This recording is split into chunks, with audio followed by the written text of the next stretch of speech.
So very quickly, my name is Ricardo Martinez. I'm the Chief Executive Officer for Equality Texas. I'm going to do a quick introduction of myself. That is me. Look how cute. Isn't he cute? So precious. 6 years old. I grew up in a very traditionally Mexican family. And, religion is a core component of that family structure. And my parents instilled in us so much about our faith, so much that they got me the biggest cross they could find. And it wasn't my confirmation, it was my communion. No, it had to be like it was first communion. I was 6 years old. Another story about me, I wanted just to be like my cousins, and they were all older than me. So when they went to catechism, I joined them at 6 years old.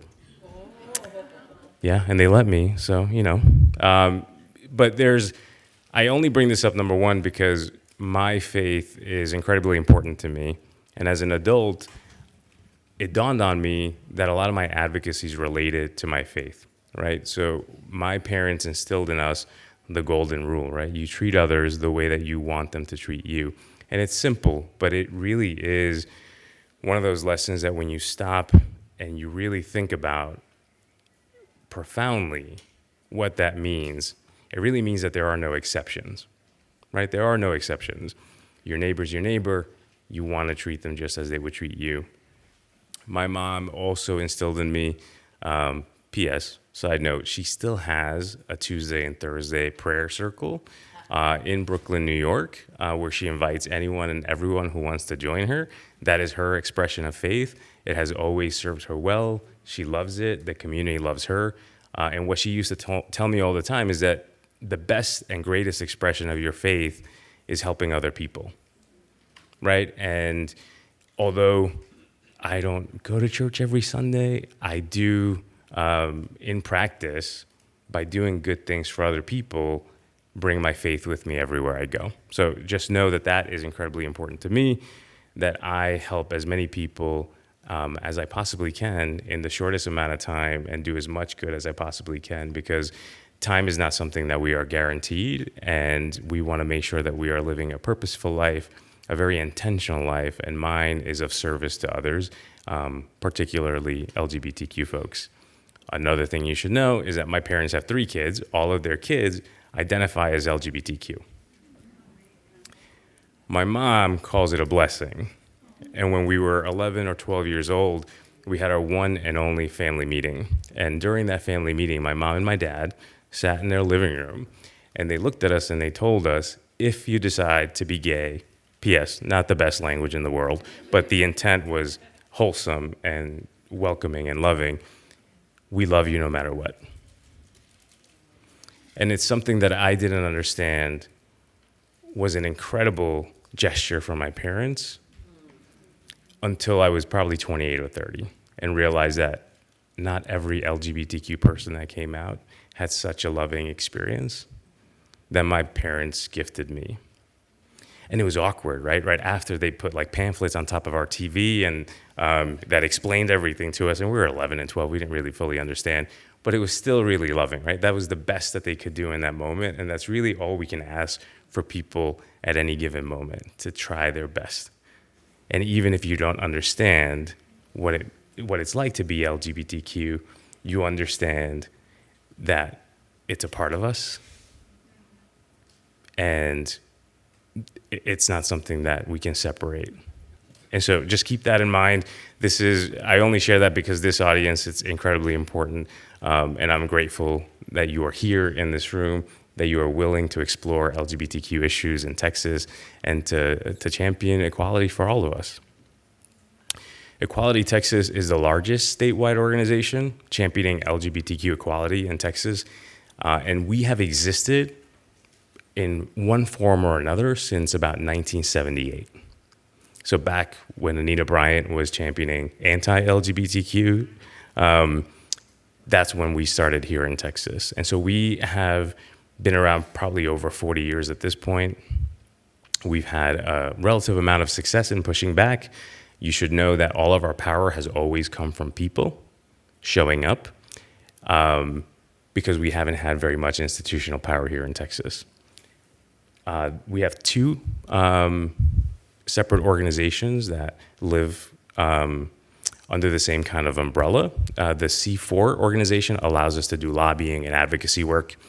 The C3 organization allows us to run programs that educate, engage, and mobilize people. So we educate people about LGBTQ issues.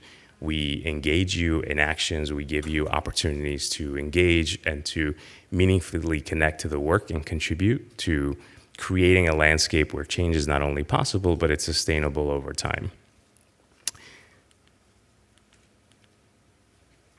I'm not going to go over this, but even when the landscape is incredibly hostile, we can win in small wins, right? So we've had a series of wins. We've developed a series of programs that has helped us be able to push back against anti-LGBTQ bills.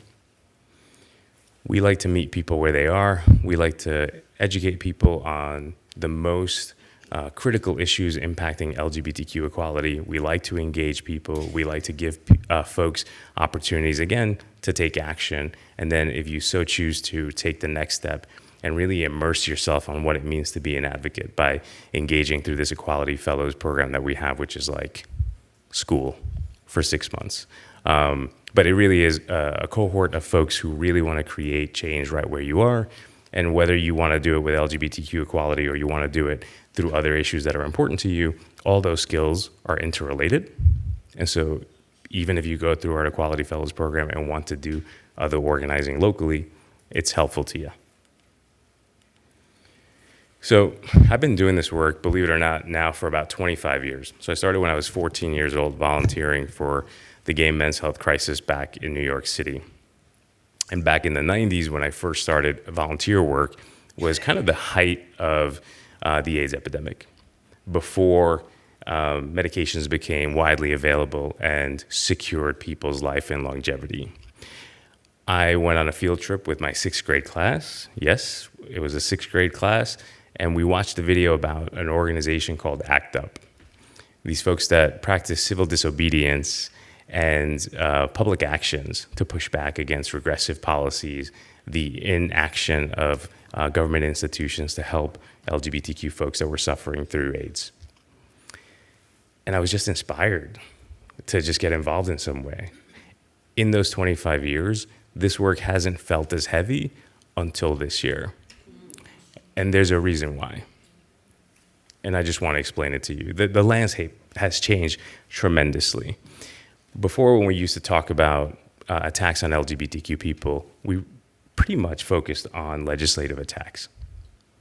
How many bills are being filed at the state legislature? In 2021, we had 76 bills filed in the state legislature here in Texas. And that is the most anti-LGBTQ bills filed for any state legislature in the history of the United States in 2021. In 2023, we have 65 already. And bill filing goes through March 12th.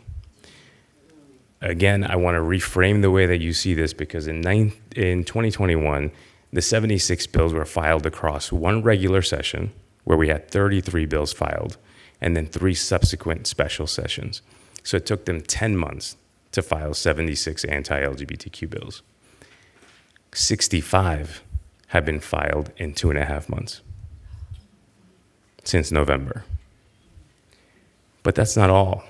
We are seeing now the weaponization of state agencies. So you may have heard about the Department of Family and Protective Services being weaponized to investigate loving parents of transgender kids. Hasn't happened before. It doesn't have the backing of law. It is the weaponization of a state agency to further an agenda to punish loving parents of trans kids and trans kids themselves.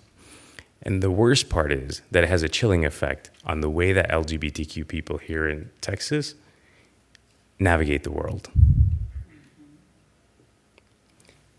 We're also seeing it in elections. Millions of dollars were poured into election pamphlets, literature, that essentially dehumanize mostly transgender people here in Texas to get people to vote. That also contributes a layer of what we're experiencing across Texas. Depending on where you live, this might be more prominent or less, but our school board meetings have now become a place where we go to have to defend our humanity, right? Because we're being erased from books, because our safe spaces are being taken away. And then you add this component of pride and our safe spaces that we typically feel as safe, right? Being infiltrated, interrupted by people who don't like us or want to cause us harm. And I say all this because this is important to understand just the type of attack that we are under here in Texas. The one thing that I tell folks all of the time is that Texans, Americans, we decide what is permissible in terms of the way that we get to treat each other. And we often forget that the lawmakers who are in the Capitol work for us. They do.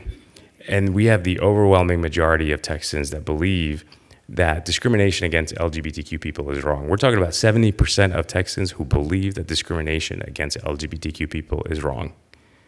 But those 70% of Texans have to be incredibly loud. Because the one thing that I hear at the Capitol most of all is, there's no LGBTQ people that live in my district. Let me tell you, we exist everywhere in Texas. Every single family, regardless of rural, suburban, or urban, we are everywhere. We contribute to the fabric of this state. And we are magic. We are. We all are. Know that. We all are. Together, yes. I'm sharing this again because I want you to understand that when people attack us in all of these different ways, they're attacking our privacy and our liberty. They are attacking our respect and our safety and our dignity as people. They're attacking our families, and they're attacking our community. Those are components. Those are values that we all espouse to find as important and that we should all be defending. Because it's a slippery slope when they start saying that these people over here should not have access to X. These people over here should not be reflected in the curriculum that we want to teach your kids. Because curriculum serves as a window and a mirror, right? It reflects back parts of you that are important for you to understand and have pride around. And it also gives you a window into the perspectives and lived experiences of people who are not like you. And that prepares kids for whether we like it or not, like what the world is going to become in the future, right? Which is a more diverse, hopefully kinder, gentler Texas. But we have a role to play in that. So where are we now? These numbers are wrong because they keep filing bills, but we are at 65 anti-LGBTQ bills this year. The good thing is that we're at 50 good bills. So there are people within that building that care for us. We have 8 openly out LGBTQ identified lawmakers who are filing bills, and even allies, people that are not from our community who really want to do right by us, that want to improve the lives of LGBTQ people, that understand that there is something wrong and they want to fix it. They want to address it. That's important to note. So when you're at the Capitol and you pass Jessica Gonzalez or Julie Johnson or Mary Gonzalez or Jolanda Jones or Benton Jones or Christian Manuel Hayes, you can say thank you. Aaron Zwiener. You can say thank you because they care about all of us.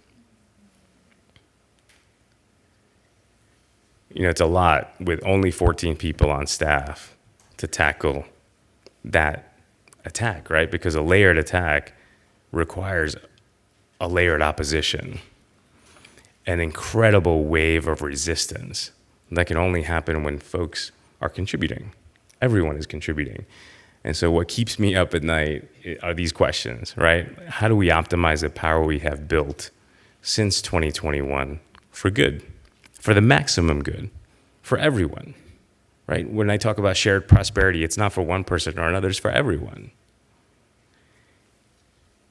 We spent the majority of 2022 just hitting the ground running. We went to over 50 prides all across Texas. And when I'm talking about Lubbock, I'm talking about Tyler, I'm talking about San Antonio, Wimberley had one, Dripping Springs had one, Round Rock, Pflugerville, small and large cities all across Texas, talking to people, asking them what's keeping them up at night. Because that's what we want to solve for, right? What's your experience like? Tell me how we can work to improve your life.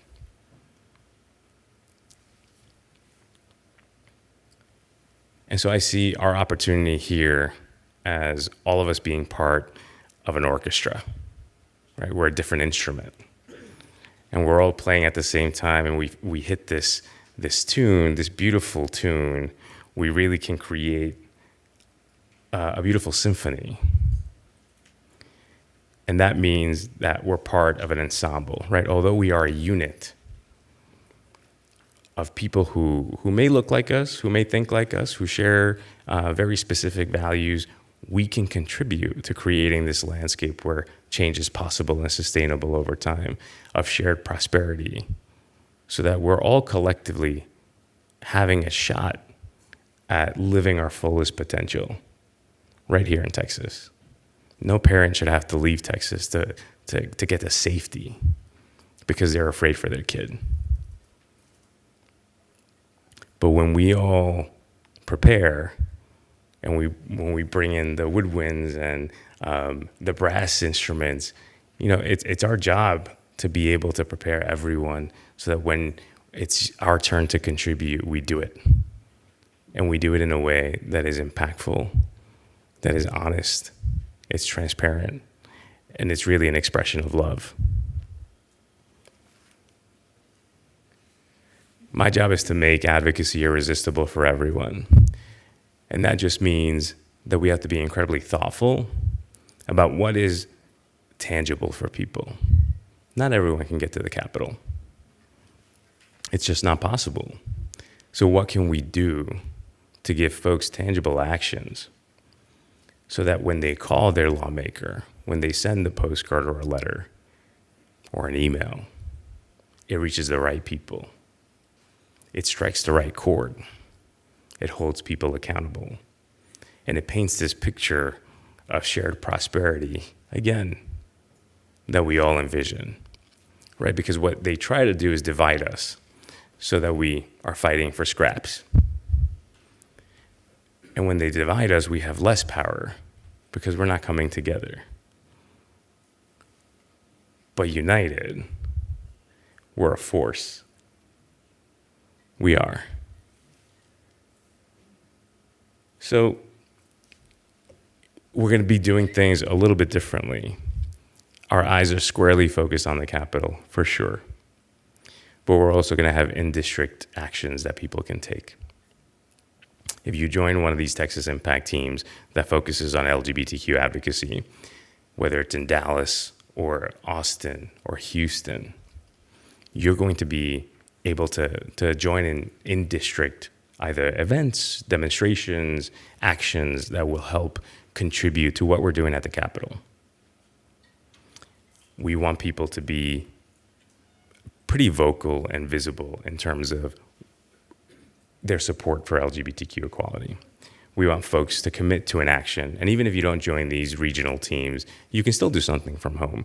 You can gather your friends of 5 to 10 people and, put together postcards, send them to our office. We will deliver them on your behalf at the right time. You can also go home and start thinking about who within my community is supportive of LGBTQ issues, right? Because when we have these actions, because we have to time it correctly, you don't want to be scrambling to figure out who those folks that you want to invite are, right? So you want to do a little bit of work prior to that. if you have something to say, a unique story, if you've had a change of heart over the years because of your experiences with LGBTQ people, you can share those stories with B, myself, or anyone, and we can uplift it through op-eds, right? What oftentimes happens is because we don't have familiarity with LGBTQ folks or proximity to LGBTQ folks, we become so much easier to villainize and dehumanize. But when someone who looks like another Texan can speak from their heart and their experience about how they had a change of heart because of their proximity or relationship, knowledge, experience with LGBTQ folks, it really makes a tremendous difference. It does. We'll be promoting rapid response actions. March 20th is probably one of the biggest days of actions we'll have here in Austin, but we'll also have opportunities for folks to contribute to that day. So all this to say that there will be very many ways for you to engage over the course of the next 4 or 5 months, and we are going to try to make it as accessible for anyone who wants to contribute, small or large. The other thing to note is that in 2021, when we defeated those 75 out of 76 bills, we only had 5 staff members. We have a broad coalition of organizations like the Transgender Education Network of Texas, ACLU of Texas, Texas Freedom Network, Human Rights Campaign, Lambda Legal. They all help to contribute to fighting these bills. But this year, we have a little bit more help in Texas Impact, in Texas Competes, our business coalition, our All In for Equality coalition. We've been building inroads with a lot of direct service organizations that provide resources for LGBTQ people across the state. There are over 200 organizations in Texas that cater specifically to LGBTQ folks. Everywhere. Amarillo, Laredo, McAllen, Brownsville, East Texas, Tyler, everywhere, El Paso.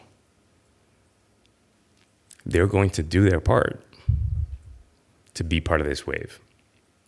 We have lobbyists at the Capitol. We have an attorney who's advising us. We have our board. They also live across Texas. We have 2 board members in Lubbock. We will be working directly with people on the ground, right where they're at. And we have 5 interns, 5 incredible interns, young people that know TikTok a lot better than me. So again, our job is to make advocacy irresistible for people and to meet them exactly where they're at, right? So we're going to get creative. We are going to get loud, respectfully loud, and hopefully have the same amount of success that we had in 2021. But we really can only do that if everyone is doing their part. So I'll stop there. I know we have probably around 15, 20 minutes to cover questions. So I'll just open it up and just know that I'm incredibly grateful to have every single one of you here. And I look forward to getting into some good trouble with all of you. Question 2. Can you give me an example of what a good bill would be? Yes, good question. There's a bill that was filed by Jessica Gonzalez. I think it's HB 1012. It's a non-discrimination protections bill that would make it illegal for folks to discriminate against LGBTQ people in public accommodations, employment, veteran status, or there's one more that I'm forgetting. I want to say housing, but I don't know that it's housing. So a variety that would have to do with non-discrimination. Correct. And make that the policy. Correct. So Okay. right now, depending on where you live, determines how many rights you have as an LGBTQ person. So Dallas, Austin have non-discrimination local ordinances. Brownsville has one. Denton has one. Houston doesn't. But the majority of Texas does not. Okay. And second question, you mentioned rapid action on March 20th. What is that? Yes, so that's our advocacy day at the Capitol. That's for all Texans that support LGBTQ equality. That's going to be our day that we're driving people to the Capitol to rally, but also to visit with lawmakers. And that's in partnership with the coalition members that I mentioned before. the 5 other orgs. Is that a particular day in the legislature? We pick a day, Okay. yeah, and we drive people and we help them. Okay. And when did you say that was? March 20th.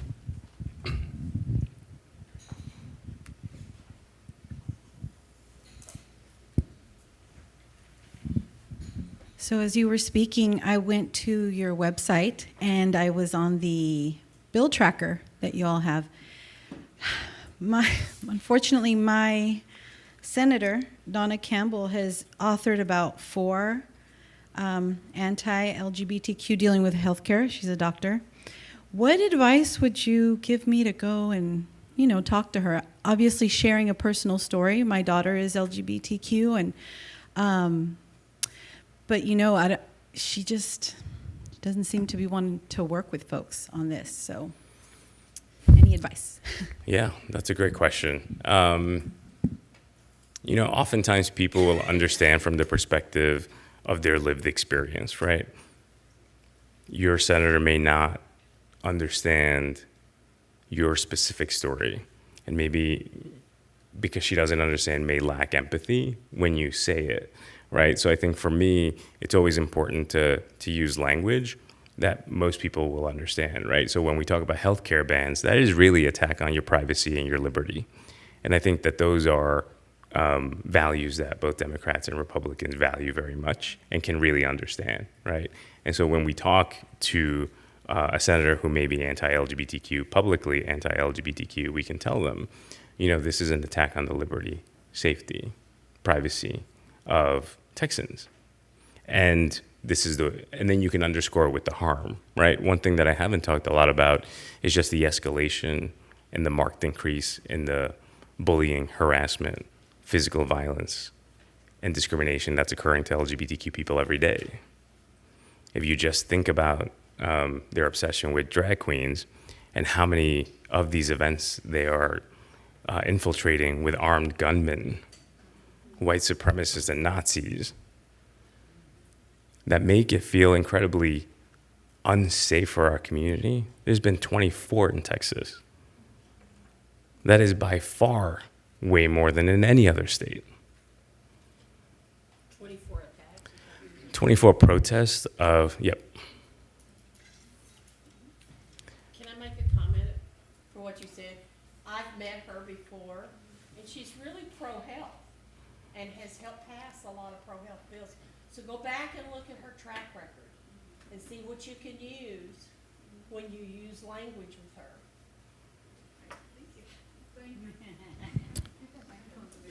You may also want to pose questions, right? Once you do that research, I see that you supported these bills.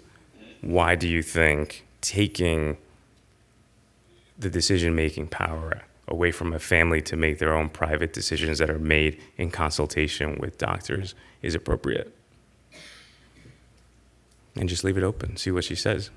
Because most people are reluctant to have difficult conversations, right? But when you ask a pointed question, it starts a conversation.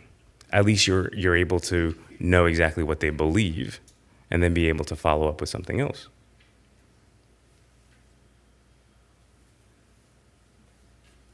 And I'll tell you one story about a lawmaker who, I visit anyone who's willing to listen to me. I'm knocking at your door and I'm coming in. Or I'll stop you in the hall. Like, I will always operate from a matter of respect, right? Because when I say that we deserve dignity and respect, I mirror that back to everyone. And I had a meeting with a Republican senator last year, 2021, and we went to drop off thank you cards that folks that came to a hearing had left behind for lawmakers. And it was a note from an 8-year-old trans girl who had a very simple message, like, I don't know why you're attacking me. I'm great. And it was written by her. No one told her what to say. We just said, this is part of advocacy. We thank people for giving us their time. He carried that note in his jacket pocket for weeks because it really tugged at his heart. And it made him rethink his position ultimately he still voted how he voted, but he wrestled with it. He wrestled with it.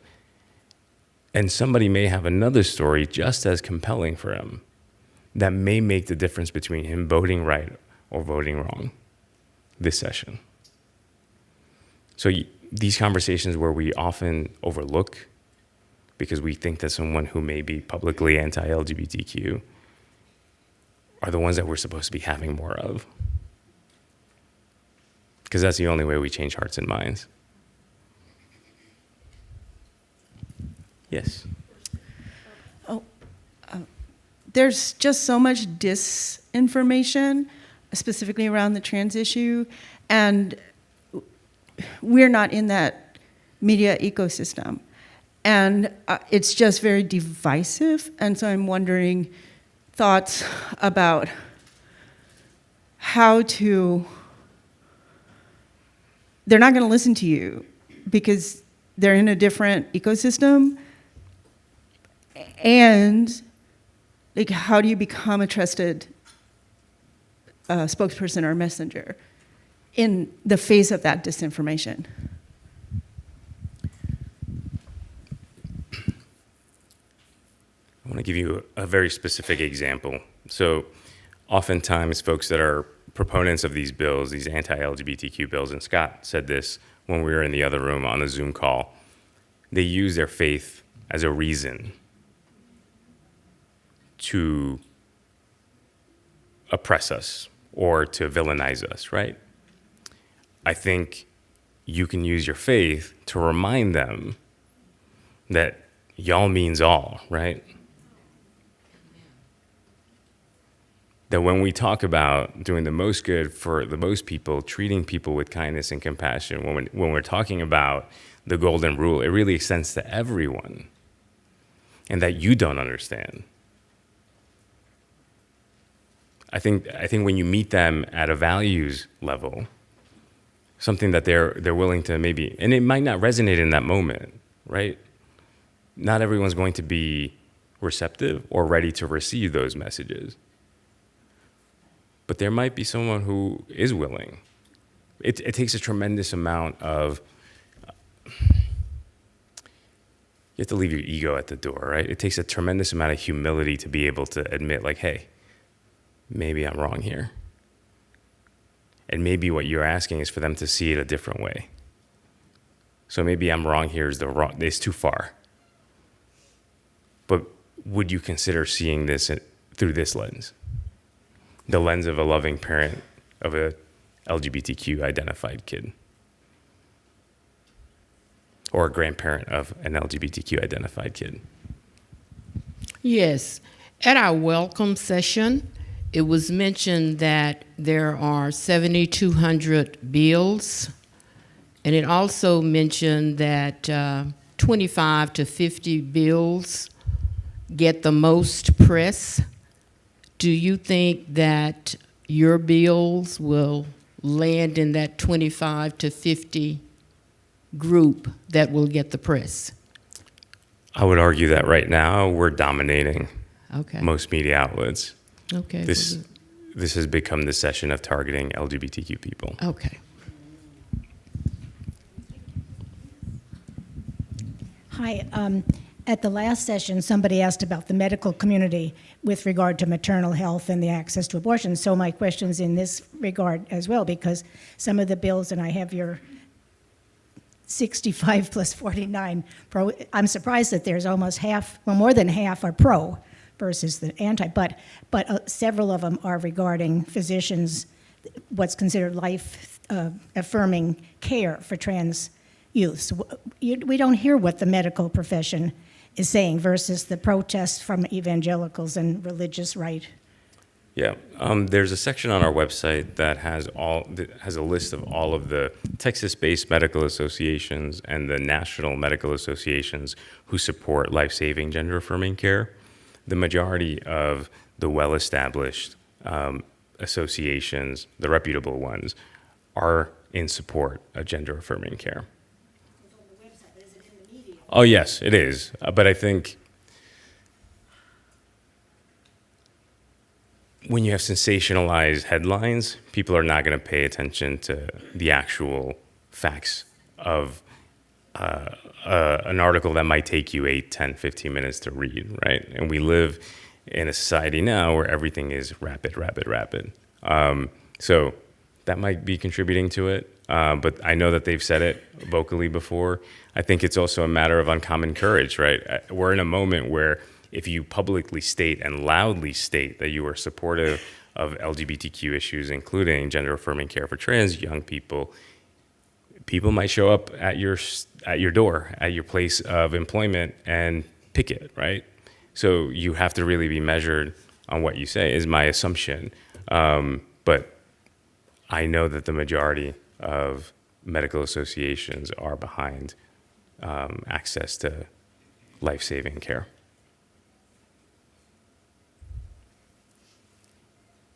Yes.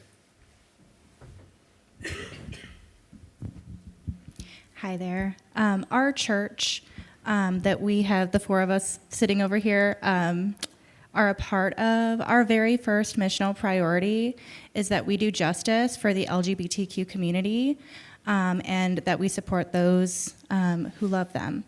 And so I'm wondering if you, from your position, and maybe we can talk after this as well, because we would really like to know how we can best focus our entire congregation's efforts to getting more good bills put in and, you know, stopping the bad ones from going through. So I just wanted to know if you had any advice. Yeah, we have a field director and field organizers across Texas, right? So I think that depending on where you are, tell me where you are. We are in Fort Worth. Fort Worth. Okay, so we have a steering committee, a Dallas steering committee, which is a group of volunteers who work with Equality Texas to do some local programming, events, fundraisers, etc. There are about 15 of them. I have 2 staff members. One lives in Dallas proper and one in Plano, Collin County.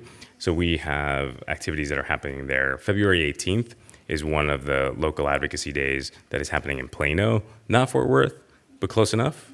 And you can connect with Gordy and kind of mimic or mirror what's happening in Plano in your community, in Fort Worth, and I think that could work. We did start our own nonprofit for transgender people within our church also, so we are doing that work. Oh, what is it called? Oh yeah, I got an invitation for the opening like not that long ago, right? Yeah, less than a year. Yeah, good job. Thank you. Yeah. You too. Thanks. Yeah, it is.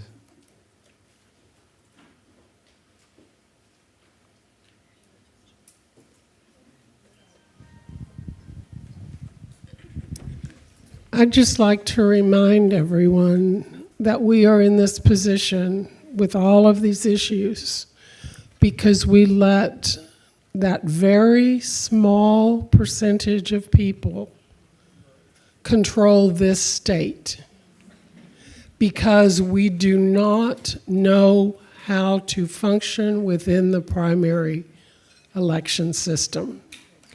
And until that is the focus of every advocacy group, we cannot catch up. There's not enough that we can do. There's not enough that we can fix when it gets to this level because we have failed to educate, to turn people out, tell them you have to decide in the state of Texas. You either have to vote Republican or you have to vote Democrat. And when it serves your purpose better, right now, you vote Republican and you vote for the person who's the least going to do the least damage. In the primary. By the time we get to November, it is too late.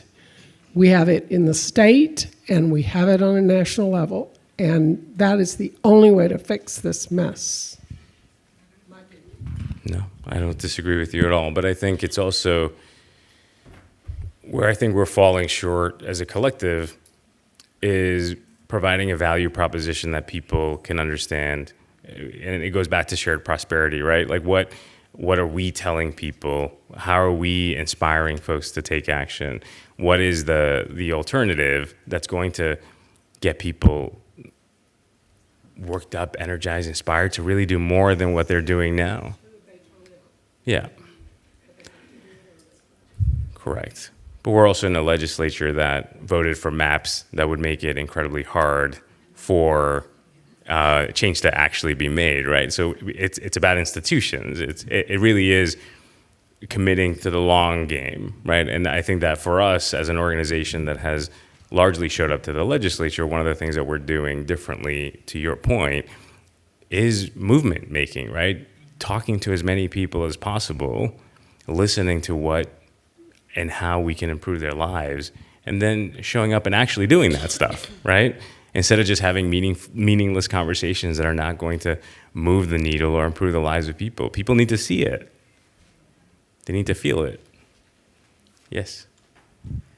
I just want to put in a good word for telling your story and knowing your story. And I understand the primary question about elections.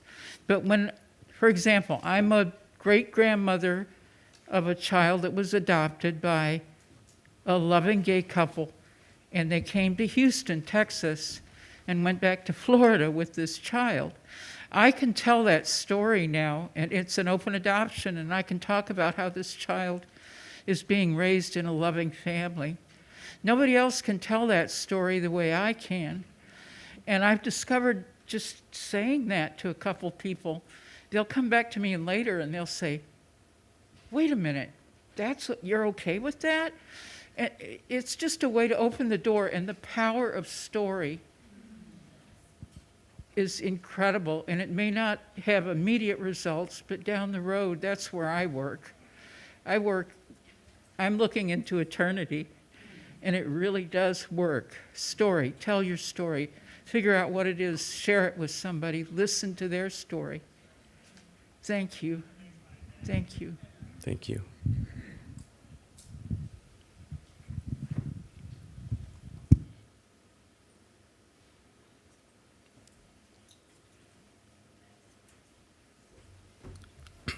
I don't often sound this hoarse, by the way. This is like Austin allergies. Yeah, cedar. Yes, cedar. Any other questions, folks? I will say, if you have any questions, we gave you a lot, right? I gave you a lot of information. It might take a day or two for you to internalize it and come up with a question that you might have. Pass it along to the folks at Texas Impact. They will talk to us. We will answer those questions. And I really look forward to seeing a lot of you at the Capitol. Yes? And this is one of the issues that you could be in one of those groups, right? Correct. So Yes. you can sign up and be on the... Yes, I think Scott was saying texasimpact.org, and then there should be a link to sign up for this legislative team. And there's weekly meetings, and Rachel from my team, our government affairs director, shows up every Monday to just give an update on which bills are moving, what we're looking out for, the most strategic actions you can take in that moment, and she's wonderful. I just wanted to mention I'm a member of that Texas Impact team. We meet virtually on Tuesdays at noon. Not this Tuesday because we will all be talking to our legislators. And we're working on a lot of things, including a faith sign-on letter. And just a reminder, someone mentioned this before, but if you go to equalitytexas.org, because I didn't bring printouts of all the bills that have been filed, that bill tracker's up to date, and every single day that a new bill comes up, it will get updated. So if you scroll past all the 65 bad bills, you'll get to the good ones, I promise. It might take a little bit, but you'll see all the good ones at the bottom as well. And if there's any missing information, it's coming. And if there's a term that you don't understand, let us know, because oftentimes the way that we operate is that we forget that there might be someone new who's coming to our webpage with soliciting or looking for information that may not be easily accessible. So if you want to email us, we will get you the definitions to anything that you don't recognize or don't fully understand. Of course. Thanks so much.